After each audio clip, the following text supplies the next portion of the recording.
চণ্ডীতলা বাজারে অহল্যাবাই রোড অবরোধ স্থানীয় ব্যবসায়ীদের। রাতের অন্ধকারে দোকানপাট ভেঙে দেওয়ার অভিযোগ স্থানীয় এক নার্সিংহোম মালিক গাড়ি পার্কিং এর জন্য সরকারি জায়গার উপর তৈরি বাস স্ট্যান্ড ভেঙে দেন। পাশে থাকা কয়েকটি দোকান ভেঙে রাস্তা বার করার চেষ্টা করেন। আজ সকালে ব্যবসায়ীরা দোকান করতে এসে দেখতে পান স্থানীয় পঞ্চায়েত সমিতির কর্মাধ্যক্ষের নেতৃত্বে পথ অবরোধ শুরু করেন। বিষয়টি দেখা হবে পুলিশের আশ্বাসের পর তারা অবরোধ তুলে নেন।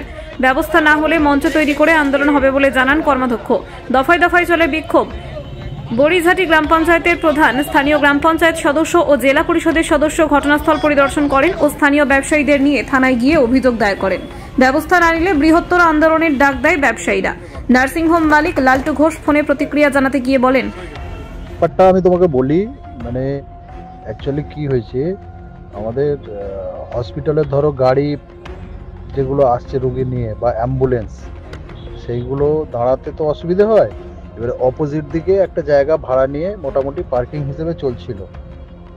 এবার ওরা ওদের কনস্ট্রাকশন করবে বলে ওই জায়গাটা ওরা ছেড়ে দিতে বলে। এবারে আমাদের গাড়িগুলো নিয়ে আমরা কোথায় রাখবো, সেই জন্যে M9 বাস স্ট্যান্ড, M9 নয়, ওটা 57 বাস স্ট্যান্ডের পিছনে একটা জায়গা আমাদের পার্কিংয়ের জন্য নেওয়া হয়েছে, যাতে অ্যাম্বুলেন্সটা ভালোভাবে দাঁড়াতে পারে। এবার যারা ওইখানে রাস্তার ওপরে M9 বাস স্ট্যান্ড, 57 বাস স্ট্যান্ডে তুমিও জানো 57 নম্বর যে বাসটা, ওর বাসের পার্কিং ছিল, ওখান থেকে বাস হাওড়ায় যেত দীর্ঘদিনের, ওটা ওর পিছনের জমি। এবার ওখানে এই বছরখানেক হলো জ্যামজট হওয়ার জন্য ওই বাসটাকে বিডিওর দিকে সরিয়ে দেওয়া হয়েছে। এরপরে জায়গাটা ফাঁকাই পড়ে আছে। ফাঁকা পড়ে থাকার দরুন কি হয়, কিছু টোটো এখানে দাঁড়ায় সামনেটায়, আর কিছু লোক সময় পেলে যে যেরকম পাচ্ছে এসে বসে যায়, মানে কোনো ফিক্সড নয়, যে যেরকম পাচ্ছে ফাঁকা জায়গা আছে বসে যাচ্ছে। এবারে ওখান থেকে আমরা পরিষ্কার করে পিছনে যাওয়ার জন্য রাস্তাটাকে ফ্রেশ করা হচ্ছে, যে যাতে অ্যাম্বুলেন্সটা ঢুকতে পারে। এখন যারা বসে যাচ্ছিল ওরাই বলছে আমরা কোথায় বসবো। আমাদের পরিষ্কার বক্তব্য যে যে যেরকম বসবে, আমাদের তো রাস্তা ছেড়ে দিতে হবে, আমরা তো পেছন দিকে যাব, আমাদের তো জমি আছে, মানে নিজস্ব টাকা দিয়ে কিনে জমি।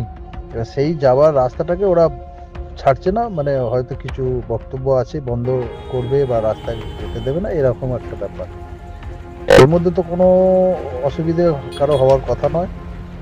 তুমি দেখো বিষয়টা কিরকম কি আছে।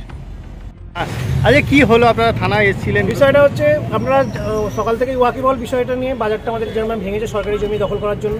তো সেক্ষেত্রে আজকে আমরা থানায় টোটাল ওখানকার যারা ব্যবসা করে তাদেরকে নিয়ে এসেছি, এবং আমরা পার্সোনালি বলে দেওয়া তার পঞ্চায়েত সমিতি প্যাটে করেছে। অলরেডি আমি পঞ্চায়েতগতভাবে করেছি, সেখানেও ওসিকে কপি করা দেওয়া হচ্ছে, এবং ওদের থেকেও একটা কপি দেওয়া হয়েছে, যাতে এই সরকারি জমি না দখল করা হয় এবং ওরা যেন বিজনেস করতে পারে সেই জায়গাতে বা ব্যবসা করতে পারে। এটাই আমরা আবেদন করেছি এবং প্রশাসনকে বলেছি যেগুলো ভেঙেছে সেগুলো যেন মানে পুনরায় সেগুলোকে তৈরি করে দেওয়া হয়।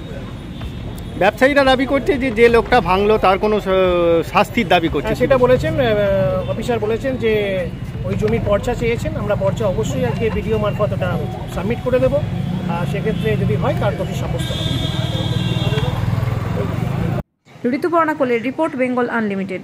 রয়েছে আরও খবর, আর এই খবরের আপডেট পেতে আপনারা সাবস্ক্রাইব করুন এই চ্যানেলটিকে।